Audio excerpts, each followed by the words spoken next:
about power plant engineering.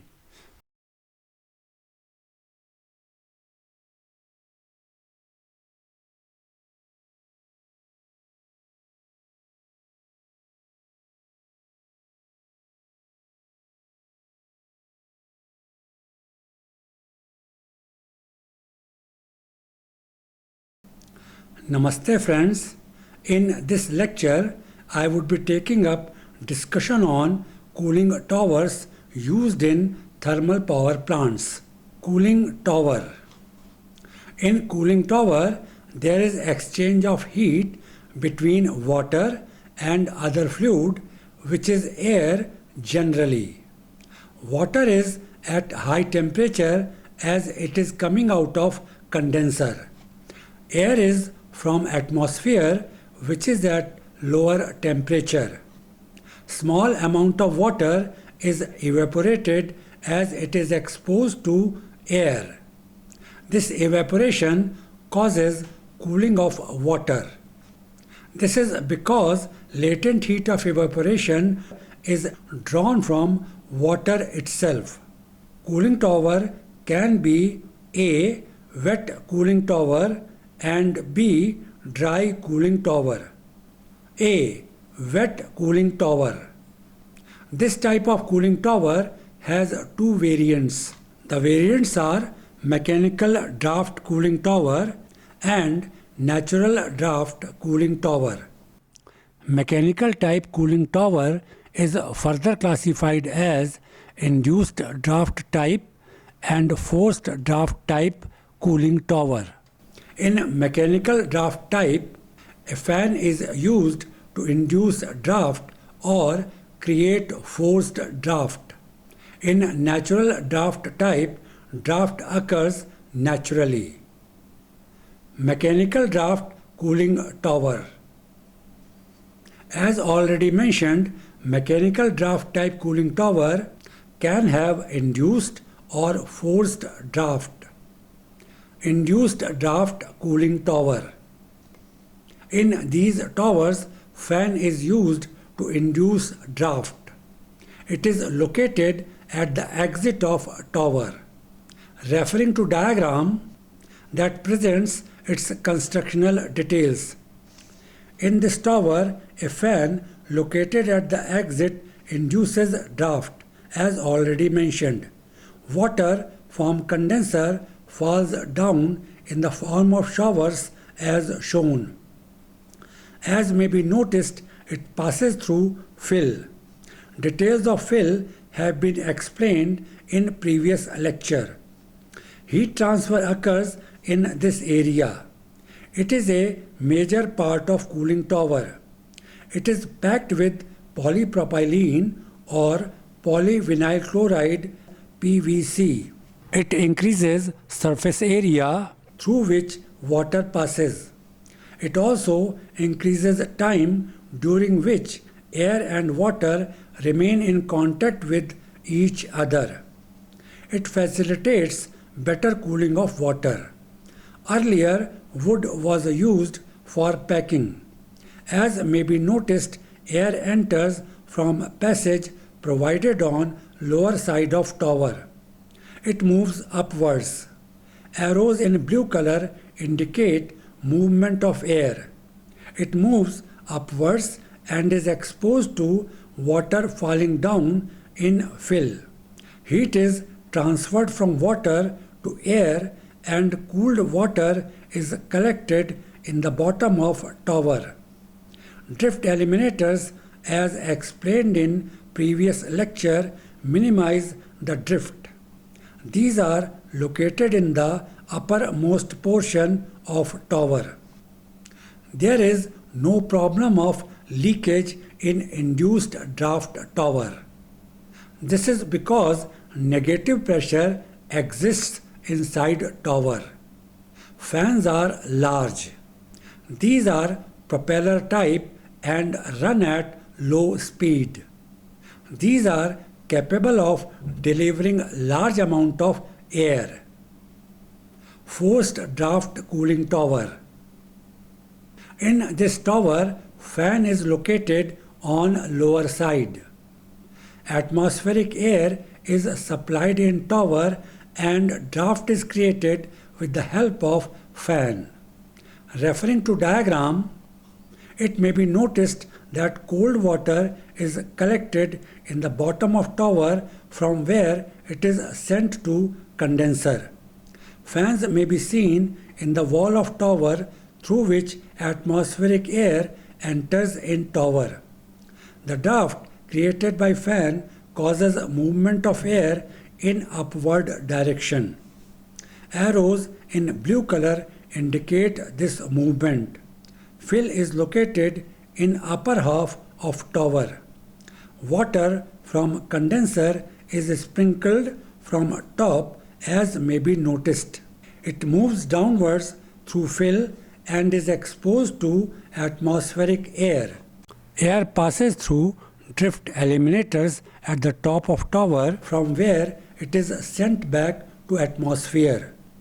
Cooled water moves downwards and is collected at the bottom of tower and is sent back to condenser as already mentioned. As fan is located on lower side of tower, it handles air at low temperature. It consumes less power. Disadvantages of forced draft cooling tower being that distribution of air in fill may not be uniform. This is because air may move through paths with less resistance. Also, hot and moist air may be recirculated in tower. Mechanical draft cooling tower is smaller in size and costs less. It is capable of supplying a required amount of air at different loads and in different climatic conditions. Natural draft cooling tower. In this tower, natural pressure head causes flow of air. This natural head occurs due to difference in density of atmospheric air at low temperature and hot and humid air inside the tower. Referring to diagram, most significant is its hyperbolic vertical profile. Atmospheric air enters from lower portion of tower and moves up as indicated by arrows in blue color. It passes through fill. Water from condenser enters in the tower as shown. It falls on fill in the form of sprinkle. It passes through fill from the top to bottom. Inside fill, air and water are exposed to each other. Water is cooled down and is collected at the bottom of tower as shown. From here, it is sent back to condenser. Air moves further up and passes through drift eliminators. Finally, it goes back to atmosphere as indicated by arrow in blue color. B. Dry cooling tower. It is second variant of cooling tower. This type of cooling tower is used where water is not available in plenty. Dry cooling tower can be direct type and indirect type cooling towers. Direct type dry cooling tower. Here, exhaust steam from turbine is directly fed to cooling tower. Referring to diagram that presents it schematically, exhaust steam from turbine is collected in steam header at the top. On the lower side of header, there are two finned tubes having fins along their length as shown. Fin provides extended surface and therefore better dissipation of heat. For better visualization, sectioned view of tube is shown on right side. Here, extended circular surface around tube, that is fin, is shown in grey color. There is a draught fan. It is located on lower side. It causes circulation of air around tubes. Movement of air has been shown with the help of arrows in blue color. Movement of air around tubes enhances dissipation of heat. Condensate is formed and is collected in the reservoir as shown. This type of cooling tower uses air for dissipation of heat from steam. As water is not used, it is termed as dry cooling tower. Indirect type dry cooling tower. This variant of dry cooling tower has condenser to convert exhaust steam into condensate. Condenser used can be surface condenser or direct contact condenser. Water acts as coolant. Air is used to reduce the temperature of water, and it can be recirculated through condenser. In yet another variant, ammonia is used as coolant instead of water. Referring to diagram that presents cooling tower schematically. On left hand side, surface condenser is located. There is tower on right hand side. It has two pairs of finned tubes represented as 1, 2 as may be noticed. Details of finned tube have already been explained. Water circulates through each pair. Exhaust steam from turbine enters from the top of condenser. It is a surface condenser. It moves downwards and comes in direct contact with cooling water running in tubes inside condenser. Details of surface condenser 2 have been taken up earlier. Transfer of heat occurs between exhaust steam and cooling water. In the process, steam loses heat. It is gained by cooling water. Exhaust steam comes out of condenser as condensate and is sent to boiler with the help of pump as may be noticed. Water with raised temperature is sent to pairs of finned tubes. Atmospheric air enters from lower side of tower as indicated by arrows in blue color. It moves upwards in tower. As it moves, it comes in direct contact with water from condenser. Transfer of heat occurs between two. Air at raised temperature moves further up and goes to atmosphere from the top of tower as indicated by arrow in blue color. Water that loses heat is sent back to condenser. It enters in lower side of condenser as indicated by arrowhead. Condensate polisher is used in these systems. Details of polisher have already been taken up in previous lecture. It helps in maintaining quality of water being used in plant. Pump. Pumps are quite commonly used in thermal power plants. While going through lectures, you must have noticed use of pump to transfer condensate from condenser to economizer and to transfer water from cooling tower to condenser. A pump is used to move fluid through mechanical action. It is done by creating pressure difference at inlet and outlet of pump. Pressure difference required is created by using piston or impeller. Pump used to transfer condensate is known as condensate pump naturally. These are usually centrifugal pumps that are one of the variants of kinetic type of pumps. In kinetic pumps, velocity is imparted to fluid. Head created by velocity is converted into pressure head. Centrifugal pump. As already mentioned, these are used to transfer condensate. Referring to diagram that presents two views, elevation and side view. Two views are essential as inflow of fluid is axial whereas outflow is radial.